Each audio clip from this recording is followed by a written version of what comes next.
অনেকেরই অভিযোগ বাড়িতে ডিমের কারি রান্না করলে নাকি হোটেলের মতো গ্রেভি হয় না আর কালারটাও ঠিকঠাক আসে না। আজকে আমি এমনভাবে ডিমের কারিটা রান্না করব, না দেব টমেটো, না দেব টক দই, তারপরেও গ্রেভিটা একেবারে হোটেলের মতো হবে আর রংটাও একেবারে পারফেক্ট। এই পদ্ধতিতে একবার রান্না করে তারপরে আমাকে কমেন্টে জানাবেন যে হোটেলের মতো গ্রেভি পেয়েছেন কিনা। ডিমের কারি বানানোর জন্য সবার প্রথমে আমি ডিমগুলোকে সেদ্ধ করে নেব। ডিমগুলো আমি ঠান্ডা জলে ছেড়ে দিচ্ছি। এখন এর মধ্যে দিয়ে দেব 1 চামচ লবণ। এটা আমার মায়ের শেখানো টিপস। ডিম সেদ্ধ করার সময় 1 চামচ লবণ দিয়ে দিলে তাহলে আর ডিমগুলো ফেটে যায় না। ডিম সেদ্ধ হতে খুব বেশি একটা সময় লাগে না, 5 থেকে 6 মিনিটের মধ্যেই ডিমগুলো সিদ্ধ হয়ে যায়। আর তোমরা দেখতেই পাচ্ছ একটাও কিন্তু ডিম ফেটে যায়নি। ডিম আমার সিদ্ধ করা হয়ে গেছে, এখন জল থেকে তুলে নেব। এইভাবে ডিম সিদ্ধ করলে একটা ডিমও ফেটে যাবে না আর খোসাগুলো খুব তাড়াতাড়ি উঠে আসবে।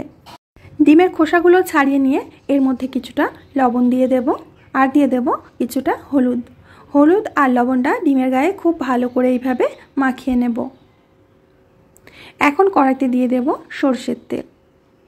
তেলটাকে ভালো করে গরম করে নিয়ে ডিমগুলো ভেজে নেব। ডিমের গায়ে হলুদটা একটু বেশি মনে হলেও ভাজতে ভাজতে এগুলো কিন্তু পারফেক্ট কালার চলে আসবে। তো ডিমগুলো আমি খুব ভালো করে ভেজে নিয়েছি, এখন তেল থেকে তুলে নেব। আর দেখতেই পাচ্ছ ডিমের কালারটা কত সুন্দর এসেছে। বাকি তেলের মধ্যে আরও একটু তেল দিয়ে আমি পেঁয়াজ কুচি দিয়ে দিচ্ছি। পেঁয়াজটা একটু বেশি পরিমাণে দিতে হবে। আমি এখানে 4টি বড় সাইজের পেঁয়াজ একেবারে কুচি করে নিয়েছি। এই পর্যায়ের মধ্যে দিয়ে দেব লবণ, হলুদ আর কাশ্মীরি লাল লঙ্কার গুঁড়ো। সমস্ত কিছুকে খুব ভালো করে মিশিয়ে নেব। 3 থেকে 4 বার নাড়াচাড়া দিয়ে এর মধ্যে দিয়ে দেব 1/2 কাপ মতো জল। জল দিয়ে খুব ভালো করে মিশিয়ে নিয়ে এখন এটা ঢাকা চাপা দিয়ে লো টু মিডিয়াম আঁচে পেঁয়াজগুলোকে গলিয়ে নিতে হবে। কিছুক্ষণ পরে আমি ঢাকনাটা খুলে নিচ্ছি আর এরই মধ্যে পেঁয়াজটা কিন্তু অনেকটাই নরম হয়ে গিয়েছে আর গলেও গেছে। এখন এর মধ্যে একে একে গুঁড়ো মশলাগুলো দিয়ে দেব। প্রথমে জিরার গুঁড়ো, তারপরে ধনিয়া গুঁড়ো, তারপরে লঙ্কার গুঁড়ো, তারপরে গরম মশলা আর দিয়ে দেব তেজপাতা। এখন সমস্ত গুঁড়ো মশলাগুলোকে পেঁয়াজের সাথে খুব ভালো করে মিশিয়ে নিতে হবে। এবার দিয়ে দেব 2 চামচ আদা রসুন বাটা। এখন আর কোনো কাজ নেই, এখন খুব ভালো করে মশলাটাকে কষে নিতে হবে, যেমনটা আমরা বাড়িতে মশলা কষাই মাংস টাংস রান্না করলে। আর এই পর্যায়ে দিয়ে দেব 2টো গোটা রসুন। আমি খুব ভালো করে বাইরের খোসাটা ছাড়িয়ে ধুয়ে নিয়েছি। দেখুন গ্রেভিটা পারফেক্টভাবে পেতে গেলে আমাদের মশলাটা কিন্তু ঠিকঠাকভাবে কষিয়ে নিতে হবে। দেখতেই পাচ্ছেন ওপর থেকে তেল ছেড়ে গেছে। এখন এর মধ্যে দিয়ে দিচ্ছি গরম জল। জলটা অবশ্যই গরম জল দেওয়ার চেষ্টা করবেন। এখন কি করতে হবে, এখন এই ঝোলটাকে খুব ভালো করে ফুটিয়ে নিতে হবে হাই ফ্লেমে। বেশ কিছুক্ষণ ধরে আমি ঝোলটাকে ফুটিয়ে নিয়েছি।